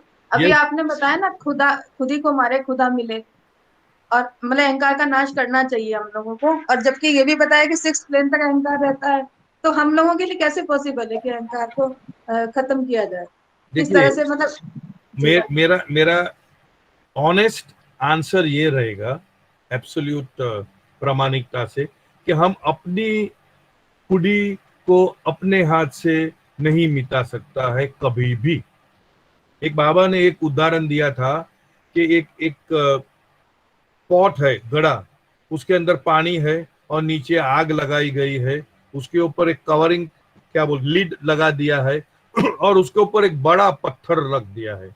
कितना भी आप पानी को उबालो, वो पत्थर को हटा नहीं पाएगा, वो लिड को फेंक नहीं सकेगा जब तक कि बाहर से कोई आके वो पत्थर को उठावे नहीं, तब वो लिड खुल जाएगा। बस इसी तरह हम कितना भी प्रयत्न करें, और ऑन द कॉन्ट्ररी हम जितना ज्यादा प्रयत्न करते हैं उतना ही हम ज्यादा दलदल में घुसते जाते हैं, क्योंकि हम सब दलदल में है। हमको कौन मदद कर सकता है? दलदल समझते हो ना, क्वॉगमायर बोलते हैं, कीचल कीचल बोलते हैं, क्विकसैंड बोलते हैं, कीचल बोलते हैं। दलदल में हम सब ही है, तो चिकल। तो उसको बाहर निकालने के लिए जो मनुष्य बाहर है, जो स्थिर धरती पे खड़ा है, तो दलदल में नहीं है, फर्म ग्राउंड जिसको बोलते हैं, वो ही हमको हाथ दे के उठा सकता है, और वो सिर्फ और सिर्फ अवतार और सद्गुरु है। वो हमको बाहर खींच सकते हैं। और हमारा क्या बोलते हैं, हमारा भाग्य, हमारा नसीब इतना अच्छा है कि हमें अवतार मिला है, जो अवतार है इटर्नल लिविंग परफेक्ट मास्टर, यानी कि वो हर एक समय हमारे लिए हाजिर है। अगर वो शरीर में है या नहीं है, वो इटर्नली सद्गुरु है हमारा। तो हमको और कहीं भाग दौड़ करने की जरूरत, हम क्या कर सकते हैं अगर आप पूछते हो, तो मेरी समझ ऐसी है, सीमित समझ है, कांस्टेंट होल हार्टेड रिमेम्बरेंस। हर दम सच्चे दिल से बाबा को पुकारो, बाबा को याद करो, अंतकरण से बाबा को याद करो, और बाबा को हमारे जीवनी में शामिल करो, उनको एक कंपेनियन के, एक साथी के तौर पे करो। बस इतना ही हम करें ना, तो मैं बोलता हूँ हमारा बेड़ा पार, यानी वो लास्ट में हमको मिलना ही है। लेकिन और सब भी जो नाम जप तप, ये जो भी करेगा, बाबा खुद ने बताया है। बाबा कहते हैं स्पिरिचुअल जिम्नास्टिक्स बोलते हैं, जिम्नास्टिक्स समझते हो, जो एक्रोबेटिक्स करते हैं ना, सब नाच कूदना, ये गुलाट खाना, ये करना। तो आध्यात्मिक गुलाट हम कितना भी खाए, मेरी समझ से हम ज्यादा और ज्यादा दलदल में ही फंसते जाएंगे। तो अब हम दलदल में हैं, हम एक पैर उठाने को कोशिश करते हैं बाहर निकलने को, तो क्या होता है, और अंदर जाता है, और अंदर जाता है। रास्ता एक ही है, जो सेफ है, जो साउंड है, जो क्विक है, और जो इजी है। बाबा को याद करते जाओ, बाबा को अपना साथी बनाओ, हर दम हर पल जो भी करो, खाना खाओ, नहानो, स्नान करो। बाबा तो खुद बोलते हैं कि आपका जो अच्छा कार्य है, बुरा कार्य है, गंदा कार्य है, जो भी है, मुझे अर्पण करते जाओ, एज इफ आप नहीं करते हो, ये मैं आपके थ्रू कर रहा हूं। ये मेरी समझ है। अगर इतना भी किया तो बहुत से बहुत ज्यादा है, हमको ना वो तपस्या करने की कोई आवश्यकता जरूरी है ही नहीं। और हम अपने आप से, जैसा आपका प्रश्न था, जवाब शॉर्ट में, अपने आप से अपनी खुदी को हम कभी भी मिटा नहीं सकते। हमारे गुरु की मदद से ही हम कर सकते हैं, और वो मदद के लिए हमको उनका साथ। Okay, thank you. जय थैंक यू, जय बाबा। कोई प्रश्न है? सायरस जी, जय बाबा। जय बाबा मोहन जी। मेरा एक प्रश्न है ऐसा, यानी हम फार्मर है जी और ये खेती करना पड़ता है जी, और जब से वो सोइंग से तो up to harvest, correct, so many times pesticides and insecticide use, बराबर, and so many संस्कार come to me. करेक्ट। तो ये संस्कार कैसे दूर करना चाहिए?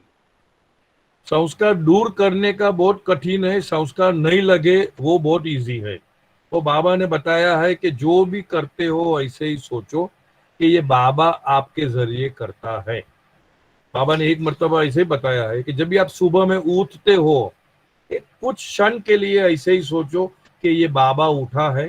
जैसे हम कपड़ा पहनते हैं तो बाबा को हमने पहन लिया, और सारा दिन बाबा ही हमारे से जो भी कार्य कराता है वो बाबा ही कराता है। कभी कभी हमारा जो रोजमर्रे का जो काम कार्य होता है उसमें कितने मच्छर मरते हैं, कॉकरोच मरते हैं, जैसे आपने बोला पेस्टिसाइड इंसेक्टिसाइड आप यूज करते हो तो उसमें कितने Evolution में हजारों लोग मर जाते हैं। तो ऐसे ही सोचो कि बाबा ये करवाते हैं और यही मच्छर को अभी आगे प्रगति मिलती है, एवोल्यूशन में हम आगे चलते हैं, उसमें आप योगदान दे रहे हो। ऐसे समझ के आगे चलो, यानी कर्म को पहले आप ओढ़ो ही मत। आप तो पहले क्या कर, मैं ओढ़ लिया अभी निकालूं कैसे, तो ऐसे ही सोचने का पहले बाबा ये मैं काम कार्य करने जा रहा हूँ, हमको पेस्टिसाइड इंसेक्टिसाइड तो यूज करना ही करना है, तो ही फल फूल आएगा, नहीं तो सब बाकी के सब कीड़े मकोड़े सब खा जाएंगे। हाँ। तो बाबा हमको क्षमा करना, अगर कुछ गलत हो रहा है आप हमारे से काम कराओ या आप ही मेरे जरिए काम करो।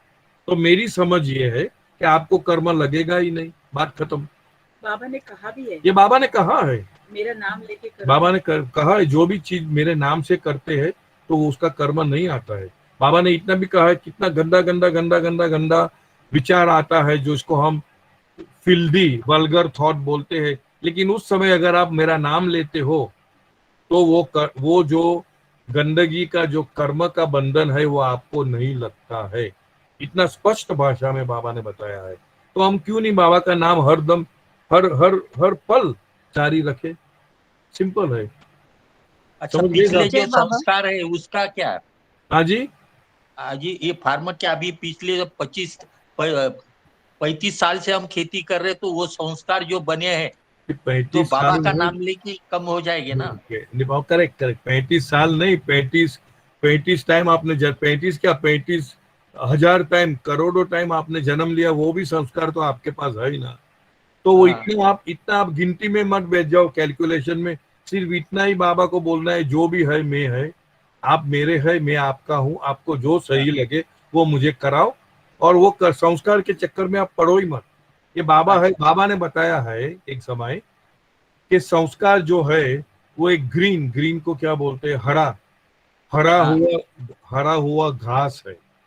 अभी वो घास को आप मैचिस लगाएंगे तो वो जलेगा नहीं, उसको जलाने के लिए पहले वो घास को सूखा करना चाहिए, और वो सूखा करने के लिए बाबा का स्मरण, बाबा के साथ बाबा का नाम जप वगैरह जो करना है, तो वो करते करते अगर आपने वो संस्कार को सूखा कर दिया तो बाबा ने कहा कि एक माचिस की खाली आवश्यकता है, एक माचिस लग दिया तो पूरा का पूरा कितना जन्मों का आपका कर्म जो है वो पूरा भ्रष्ट हो जाएगा, तो भस्म हो जाएगा। तो हमारा कर्तव्य क्या है, बाबा को साथ में रख के हमारे जो पिछले कितने कितने जन्मों के कर्म है वो जो हरे हरे है उसको हम सुखाने का है। और बाबा कभी भी एक पर्टिकुलर समय पे अपना माचिस लगा देगा और वो पूरा, उसके ऊपर आप ध्यान मत दो पिछला क्या है ये क्या है, भी आपको बाबा मिल गया ने, बाबा को पकड़ के रखो और उनका याद करते रहो। ठीक है, thank you thank you Thank sir. जय you. बाबा। हाँ जय जी, बाबा, एक जय मेरा एक छोटा सा प्रश्न और है हाँ कि जी। क्या हम स्वप्न अवस्था में भी संस्कार गेन करते हैं? नहीं, नहीं। स्वप्न में सिर्फ संस्कार One way. निकलते हैं, वन वे ट्रैफिक है, निकल जाते हैं। सपने में संस्कार सिर्फ वन वे, यानी वन वे ट्रैफिक समझते हो ना, एक ही रास्ता निकलते दिशा। रहता है, एक ही दिशा, आता नहीं है। ठीक जैसे कि हमारी मृत्यु के बाद अगर हमने बाबा का नाम नहीं लिया तो, लेकिन हम लोग कोशिश करेंगे बाबा का नाम लेने का, तो मृत्यु के बाद हमको हेवन और हेल जो बोलते हैं, या नरक और स्वर्ग का अनुभूति होगी नहीं, सीधा हम बाबा के पास जाना चाहते हैं। लेकिन नरक और स्वर्ग में भी सिर्फ वन वे ट्रैफिक एक ही दिशा में होता है। अगर हम स्वर्ग में है तो हम हमारे जो अच्छे संस्कार है वो उसका इस्तेमाल कर रहे हैं, उसका अनुभव ले रहे हैं, और एग्जॉस्ट वो निकलते जाता है। अगर नरक में है तो हमारे खराब कर्म का हम निकलते जाता है, यानी इस्तेमाल करते जाता है, वहां पे टू वे ट्रैफिक नहीं है। सिमिलरली स्वप्न में भी बस खाली निकलते जाता है। आप चिंता मत करो, बिंदास स्वप्न देखते रहो। नीलम जी, जय बाबा, थैंक जय यू। बाबा। और कोई प्रश्न है किसी का? चलो, किसी का प्रश्न नहीं है तो फिर हम जय बाबा करें। Thank you very much. Thank you Baba. जय बाबा, जय बाबा जी, जय साईं। बाबा, जय बाबा, हरे जय कृष्ण बाबा। जी, बाबा की जय। जय जय बाबा। जय बाबा, जय एक बाबा, एक जय बाबा, जय बाबा। जय बाबा, जय बाबा, सब जय बाबा।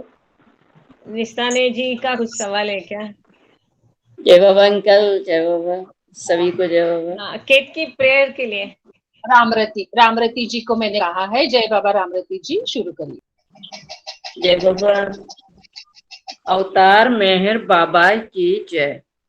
अवतार मेहर बाबा की जय। अवतार मेहर बाबा की जय। हे परवरदिगार, सबके राखनहार और सबकी रक्षा करने वाले, तुम्हारा कोई आदि नहीं है और न तुम्हारा कोई अंत है। तुम अद्वैत हो, तुम तुलना से परे हो और तुम्हारा पार कोई नहीं पा सकता है। तुम्हारा कोई रंग और रूप नहीं है। तुम आविर्भाव से रहित हो और तुम गुणातीत हो। तुम अपार हो और अगाध हो, कल्पना और धारणा से परे हो, शाश्वत और अनश्वर हो। तुम अखंड हो और दिव्य नेत्रों की सिवा और किसी भी प्रकार से तुम्हें कोई नहीं देख सकता है। तुम्हारा अस्तित्व सदैव था, तुम सदैव रहते हो और तुम सदैव रहोगे। तुम सर्वत्र हो, तुम हर वस्तु में हो और तुम हर जगह से परे तथा हर वस्तु से परे भी हो। तुम आकाश में हो और पाताल में हो, तुम व्यक्त हो और अव्यक्त हो। तुम सब लोकों पर हो और समस्त लोकों से परे हो। तुम तीनों भुवनों में हो और तीनों भुवनों से परे भी हो। तुम अगोचर हो और स्वतंत्र हो। तुम सृष्टि के रचने वाले हो, स्वामियों के स्वामी हो, समस्त मनों और हृदयों के ज्ञाता हो। तुम सर्वशक्तिमान हो और सर्वव्यापी हो। तुम अनंत ज्ञान हो, अनंत शक्ति हो और अनंत आनंद हो। तुम ज्ञान के महासागर हो, सर्वज्ञ हो, अनंत ज्ञान रखने वाले हो। तुम भूत वर्तमान और भविष्य के ज्ञाता हो और तुम स्वयं ज्ञान हो। तुम पूर्ण दयामय हो और सतत परित्कारी हो। तुम आत्माओं की आत्मा हो और अनंत गुणों से संपन्न एक परमात्मा हो। तुम सत्य ज्ञान और परमानंद की त्रिमूर्ति हो। तुम सत्य के मूल हो, प्रेम के महासागर हो। तुम सनातन सत्ता हो, ऊंचों में सबसे ऊंचे हो। तुम प्रभु और परमेश्वर हो। तुम परब्रह्म हो और परात पर परब्रह्म भी हो। तुम परब्रह्म परमात्मा हो, अल्लाह हो, इलाही हो, यजदान हो, अहूर मर्द हो और प्रियतम ईश्वर हो। तुम्हारा नाम एजद अर्थात एकमेव पूज्य है। हे असीम दया के निधि प्रभुराज, हम अपने सब पापों के लिए पश्चाताप करते हैं। हर एक विचार के लिए जो असत, अनुचित या गंदा था, हर एक बोले हुए शब्द के लिए जिसे बोलना हमें उचित ना था, और हर एक कर्म के लिए जिसे करना हमें उचित ना था। स्वार्थ से प्रेरित हर एक कर्म, शब्द और विचार के लिए तथा द्वेष प्रेरित हर एक कर्म, शब्द और विचार के लिए हम पश्चाताप करते हैं। विशेषकर हर एक कामुक विचार तथा क्रिया के लिए, ऐसे हर एक वचन के लिए जिसको हमने पूरा नहीं किया, सब सत्य वचनों के लिए और सभी निंदा, पाखंड, दंभ या लोगों के पीछे उनके दोष बताने के लिए हम अनुताप करते हैं। और खासकर दूसरों का नाश करने वाले हर एक कर्म के लिए, दूसरों को दुख देने वाले हर एक शब्द तथा कर्म के लिए तथा दूसरों पर दुख देने की इच्छा करने के लिए हम अनुताप करते हैं। हे प्रभुराज, आप हम पर असीम दया करके हमारे किए हुए पापों को क्षमा कीजिए और वैसे ही आपकी मर्जी के अनुसार विचार करने में, बोलने में तथा कार्य करने में जो हमारी असमर्थता सदा रहती आई है उसको भी क्षमा कीजिए, यही हमारी आपसे प्रार्थना है। प्रियतम परमात्मा, हमारी ऐसी सहायता कर कि हम तुझसे अधिकाधिक प्रेम करें, और अधिक और अधिक, और फिर भी उससे भी अधिक प्रेम करें, जब तक कि हम तुझ में मिलकर एक हो जाने के पात्र न बन जाएं। और तू हम सबकी ऐसी सहायता कर कि हम अंत तक वावा का दामन दृढ़ता से पकड़े रहें। अवतार मेहर बाबा की जय। अवतार मेहर बाबा की जय। अवतार मेहर बाबा की जय। थैंक यू दीदी, आपने मुझे मौका दिया इस मंच पर। जय बाबा। जय जय बाबा। जय बाबा। जहलतनी कर खुद यत्ने परमातु छेलागी आशु भक्तों ने की बख्शे नूरी मातु अयामुर शद में है बाबा चरण पर तुझ न धरिए सर खुदाना जात थी वाके थई बैठो मिहिर बातु तुझे माँ लिख की कतनो तू आशिक भी ने आरिफ भी तुझे डरी यार वैदत मारे फतनो होई तू खातू हमू रहे रव ने ऐसा लेक बख्श जे ज्ञान जतनु के तू कर महात्मा ज्ञानी छे मुख तारे रखातु खुदाना प्रेम नो प्यालो पिलावी मस्त हमने कर छे तुझ पर जान सदके साकिया पीद पयम तू हमारी नाव भर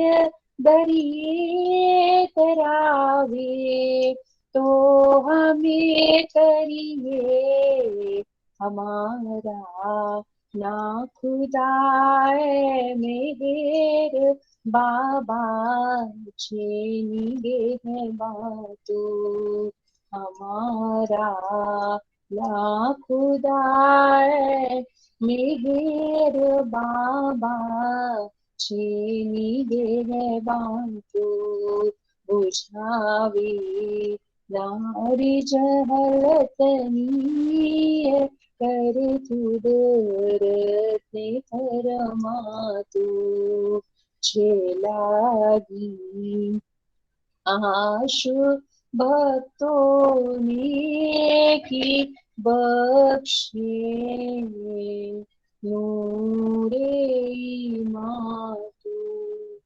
अवतार मेहर बाबा की जय। अवतार मेहर बाबा की जय। अवतार मेहर बाबा की जय। जय बाबा। जय बाबा। जय बाबा।